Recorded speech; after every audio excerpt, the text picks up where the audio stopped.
Contos literários que abordam tramas de suspense e terror são marcados pela liberdade dos autores, que muitas vezes não seguem uma lógica narrativa encontrada em livros.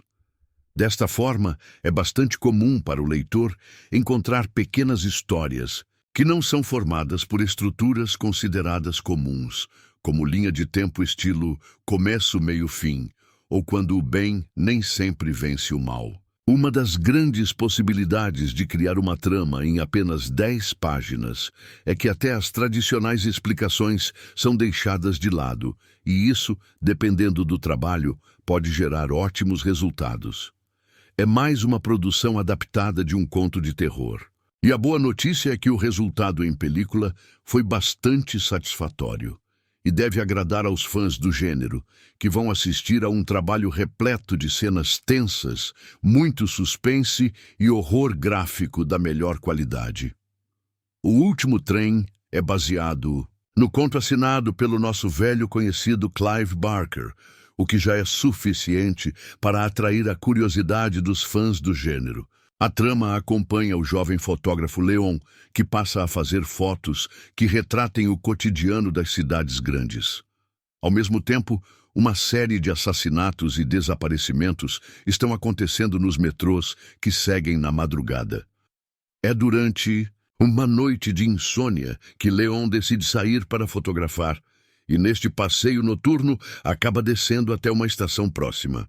A partir deste momento, ele vai travar uma investigação solitária para descobrir o que está acontecendo.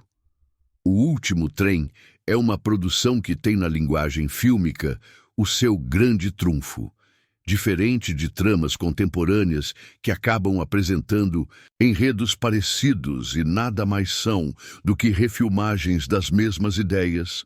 Aqui temos uma narração que foge do trivial e que vai além de um simples mistério. A concepção da ação consegue trabalhar paralelamente com várias questões, enquanto o personagem Leon segue dentro de um universo cada vez mais aterrador. Grande parte deste mérito acontece pelo fato de sabermos mais do que o personagem, o que nos coloca em uma posição de observadores. No entanto, não recebemos qualquer informação que resolva o mistério antes do momento exato.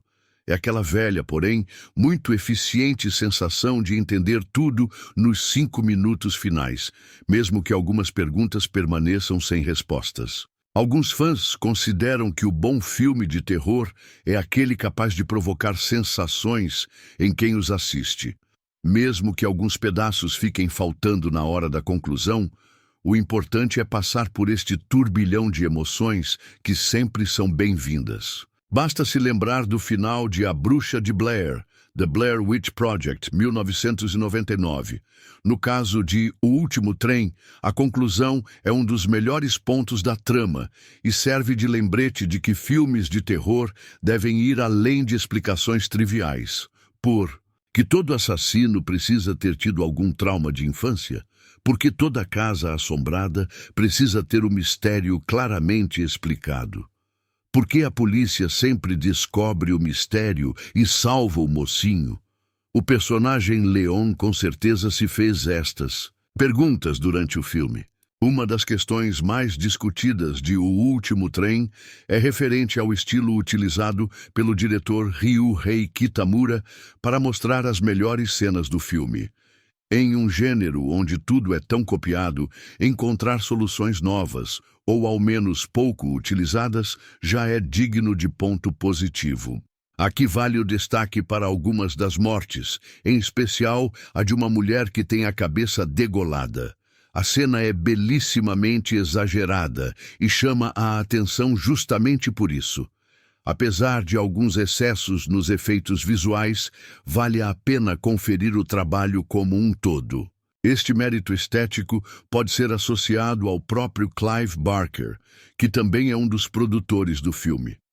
Desde o lançamento do clássico Hellraiser, Renascido do Inferno, Hellraiser, 1987, ele é considerado por críticos e fãs como um dos grandes nomes do gênero, e parte deste sucesso se deu pela concepção estética da trama da década de 1980, que mistura fortes cenas de gore com os primeiros monstros elegantes criados no gênero, os cenobitas. E falando em estética, a concepção do metrô como cenário principal da trama é outro ponto interessante do filme.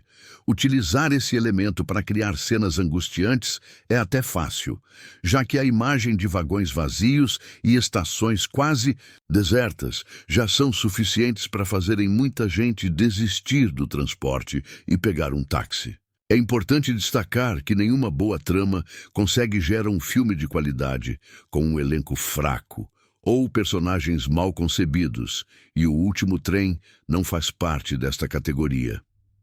Bradley Cooper, do seriado Alias, está muito bem como o mocinho.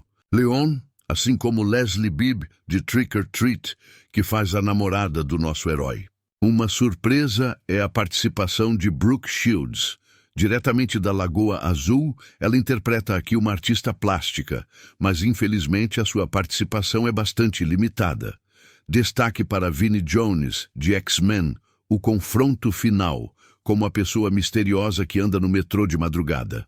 Apesar de todos esses pontos positivos, O Último Trem não recebeu a devida atenção da produtora Lionsgate para um lançamento internacional decente, o que fez com que o filme passasse desapercebido em alguns mercados importantes.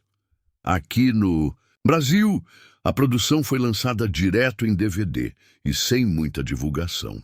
O próprio Clive Barker manifestou a sua insatisfação com relação a este assunto com uma carta lida durante a East Coast Fangoria Weekend of Horrors, em 2008. A falta de uma estratégia de lançamento decente e de divulgação da Lionsgate respondem como as principais deficiências de O Último Trem, que poderia ter chegado para um número maior de pessoas. Mas aproveite a dica e corra para a sua locadora. Se a mesma não tiver comprado este filme, baixe-o. Neste caso, o verdadeiro crime é deixar esta obra cair no esquecimento sem a chance de ser conhecida. Nada mal para este pequeno conto do bom e velho Barker. Curta e comente, inscreva-se no canal. Obrigado.